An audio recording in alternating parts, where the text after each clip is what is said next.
Fifth episode की starting में हम यिनमी का पास्ट देखते हैं, जहाँ पर एक लड़की उससे कह रही थी कि तेरी हिम्मत कैसे हुई मेरे भाई के साथ इंटीमेट होने की। तेरी वजह से हमें यहाँ से सब कुछ छोड़कर जाना पड़ रहा है और मेरे पेरेंट्स इसे लेकर काफ़ी ज़्यादा परेशान हो गए हैं। तो वो अपनी दोस्तों के साथ यिनमी को पीटने लग जाती है। फिर सीन प्रेजेंट पे शिफ्ट करते हैं, जहाँ जेनी ने उस आदमी को पकड़ लिया था और जब वो उसका चेहरा देखती है तो हैरान हो जाती है, क्योंकि वो तो जिन था और वो बोल रही थी कि मुझे तुम पर पहले से ही डाउट था। फिर वहाँ पर जेवोन और उसके साथ के पुलिस वाले पहुंच जाते हैं और वो जेनी को पकड़ रहे थे, लेकिन जेनी उसको लगातार मारे जा रही थी, वो किसी की नहीं सुन रही थी और वो उस बीच जेवोन को भी मार देती है, जिसके कारण जेवोन की नोज ब्लीडिंग होने लग जाती है और उसका शोल्डर भी डिसलोकेट हो जाता है। तो जिन उसकी मदद करने लगता है तो जेनी उसे पीछे पुश करती है और बोलती है हमें उसे डॉक्टर के ले जाना होगा।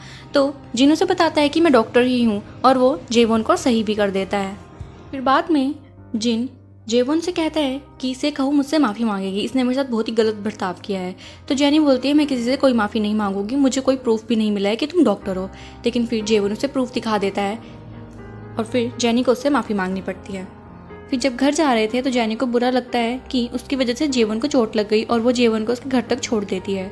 फिर जब वो अपने घर आ रही थी तो यही सोच रही थी कि मैं पक्का श्योर हूँ कि वो मेरे ही अपार्टमेंट की तरफ देख रहा था। घर पहुंचकर जेनी अपनी मॉम से कहती है कि मॉम आज मैं काफ़ी थक गई हूँ, प्लीज़ मेरी मसाज कर दीजिए। तो यिनमी बोलती है कि मैं रोज़ हॉस्पिटल में यही काम करती हूँ, मुझसे ये नहीं होगा। फिर नेक्स्ट डे हम पुलिस स्टेशन में देखते हैं, जहाँ पर जैंग सू जेवोन की ऐसी हालत देखती है और हैरान होती है और पूछती है कि सर आपकी हालत किसने कर दी। तो वहाँ पर कोई भी कुछ नहीं बोल रहा था, लेकिन फिर अचानक से जेनी उसे बता देती है कि ये सब मेरे कारण हुआ है। जिस पर जैंग सू काफ़ी गुस्सा करती है और बोलती है मुझे पूरी रिपोर्ट चाहिए। फिर सीन शिफ्ट करते हैं हॉस्पिटल की तरफ, जहाँ पर यिनमी नाच रही थी और उसे डॉक्टर पार्क देख लेते हैं और डांटते हैं और पूछते हैं कि तुम ये क्या कर रहे हो। जिस पर वो थोड़ा घबरा जाती है और उसे वही प्रोफाइल वाली सीन याद आता है और वो वहाँ से घबरा कर चली गई थी। फिर डॉक्टर पार्क वहाँ पर अपने एक जूनियर के साथ थे, जो और कोई नहीं जिन ही था। फिर डॉक्टर यिनमी को बुलाते हैं और जिन को मसाज देने के लिए बोलते हैं। फिर नेक्स्ट सीन में हम उन्हें मसाज रूम में देखते हैं, जहाँ पर यिनमी को जिन बोल रहा था कि तुमने मुझे पहचाना नहीं। तो यिनमी बोलती है मैं तुम्हें कैसे भूल सकती हूँ, और वो काफ़ी ज़्यादा अनकंफर्टेबल हो रही थी। फिर वो जिन को मसाज देने लगती है और वो उसे काफ़ी गुस्से में भी देख रही थी।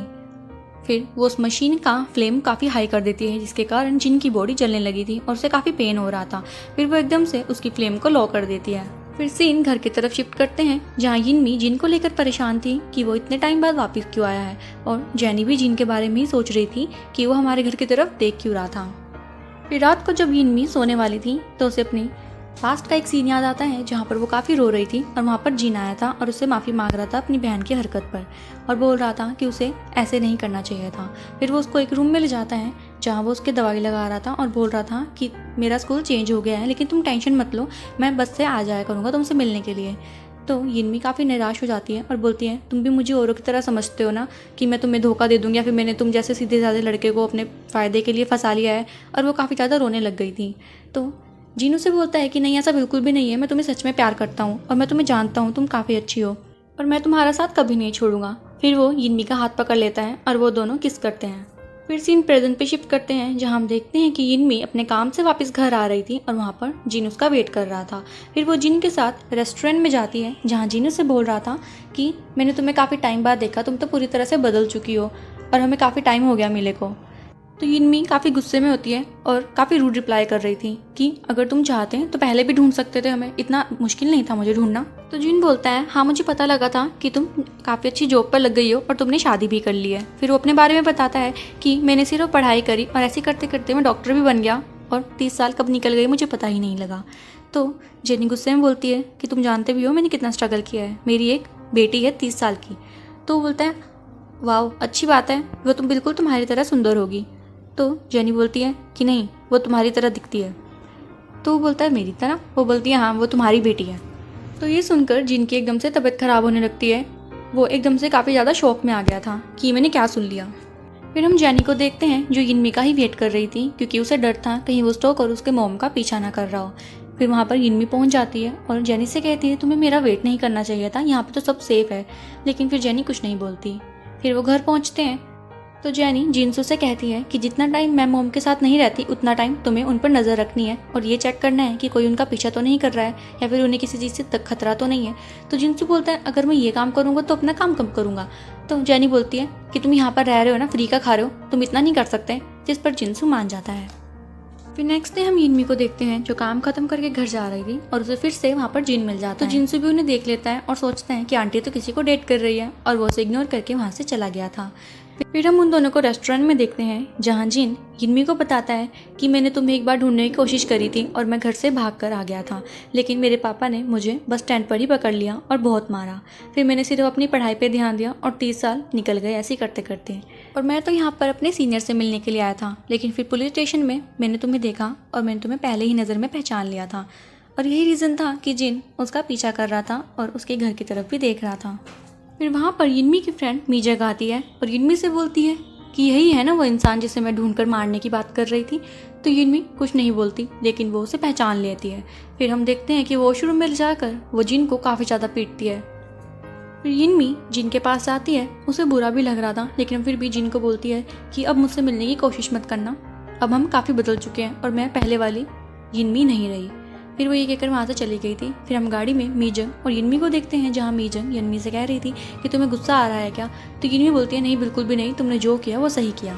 फिर सीन शिफ्ट करते हैं जेनी की तरफ जहाँ वो पेट्रोलिंग पर जीवन के साथ आ रखी थी और वो कुछ लोगों को वहाँ पर लड़ते हुए देखती है तो उन्हें छुड़ाने के लिए जाती है, लेकिन उस बीच उसके सर पर चोट लग जाती है। हम उसे पुलिस स्टेशन में देखते हैं जहाँ जंग से उसके पास आती है और काफ़ी गुस्से में थी और बोलती है कि जब तबीयत ठीक नहीं है तो तुम्हें वहाँ पर नहीं जाना चाहिए था और तुम्हें इसके खिलाफ रिपोर्ट करानी चाहिए थी या हॉस्पिटल जाना चाहिए था। वो ये सब जेवोन के लिए कह रही थी, जिस पर जेनी से बोलती है तुम चाहते हो कि मैं सब जेवोन को बताऊँ।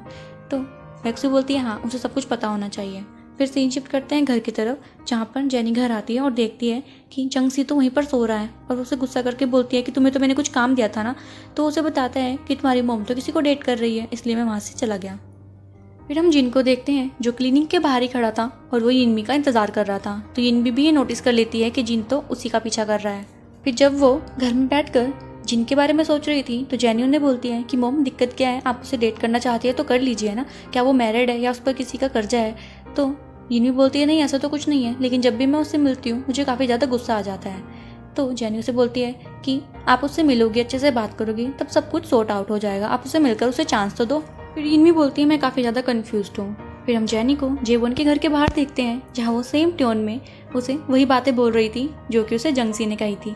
फिर जेवोन उसे घर के अंदर बुला लेता है, पूछता है क्या तुमसे ये सब बातें सच में जंगसी ने कही है। तो बोलती है हाँ, उसने कहा है कि आपको रेस्ट की ज़रूरत है और ज़्यादा ज़रूरत पड़े तो हॉस्पिटल जाके अपना ट्रीटमेंट करवाओ और प्लीज़ घर की थोड़ी सफाई कर लिया करो, यहाँ बहुत गंदा कर रखा है तुमने। तो जेवोन उसे बोलता है कि तुम्हें क्या लगता है कि मैं बहुत ज़्यादा ईजी हूँ है ना। तो जेनी बोलती है कि नहीं, लेकिन पहले से तो तुम बहुत ज़्यादा अच्छे हो। और ये कहकर वो वहाँ से चली गई थी। फिर हम हॉस्पिटल का सीन देखते हैं जहाँ पर डॉक्टर पार्क यिनमी को एक क्लिनिक का ऑफर दे रहे थे, लेकिन यिनमी बोलती है कि अभी मैं उसके लिए रेडी नहीं हूँ और मैं उसकी लायक नहीं हूँ अभी तक। फिर वो चश्मा निकाल कर उसे वही बातें बोल रही थी। तो डॉक्टर पार्क उसे पहचान लेते हैं कि ये तो वही लड़की है जिसने कि मेरी प्रोफाइल को लाइक किया था और वो काफ़ी तेज चिल्लाते हैं। फिर हम यिनमी को देखते हैं जो घर जा रही थी और उसे वहाँ पर जिन मिल जाता है। जिन उससे बात करने की कोशिश करता है, लेकिन यिनमी उसे गुस्से में बोल देती है कि अब हम नहीं मिलेंगे, मुझसे दूर रहो और मेरी बेटी तुम्हारी तरह बिल्कुल भी नहीं है। तो जिन उसे बोलता है कि अच्छी बात है कि तुम्हारी बेटी तुम्हारी तरह है, लेकिन हम बिल्कुल फ्रेंड्स की तरह मिलेंगे, क्या हम नहीं मिल सकते। तो यिनमी मना कर देती है। तो उसका हाथ पकड़ता है और उसे मनाने की कोशिश कर रहा था। तो जेनी पीछे से देखती है कि उसकी मोम को कोई परेशान कर रहा है और जब वह वहाँ पहुँचती है तो उसे पता लग जाता है कि ये तो जिन ही है और वो काफ़ी गुस्सा करती है कि मुझे शुरू से ही तुम्हारी हरकतें काफ़ी ज़्यादा स्ट्रेंज लग रही थी।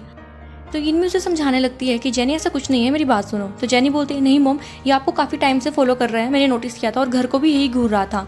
तो वहाँ पर जिन को पता लग जाता है कि उसकी बेटी जेनी ही है और ये देखकर वो काफ़ी ज़्यादा शॉक में था। फिर जेनी जैसे ही जिन को अरेस्ट करने लगती है तो उसकी मोम उसे बता देती है कि ये तुम्हारे फादर है, जिस पर जेनी वहीं पर ही रुक जाती है और वो काफ़ी ज़्यादा शॉक में थी ये सुनकर। और इसी के साथ हमारा ये एपिसोड खत्म हो जाता है। अगर आपको वीडियो अच्छी लगी तो चैनल को सब्सक्राइब करना। मिलते हैं नेक्स्ट वीडियो के साथ। Till then take care, good bye.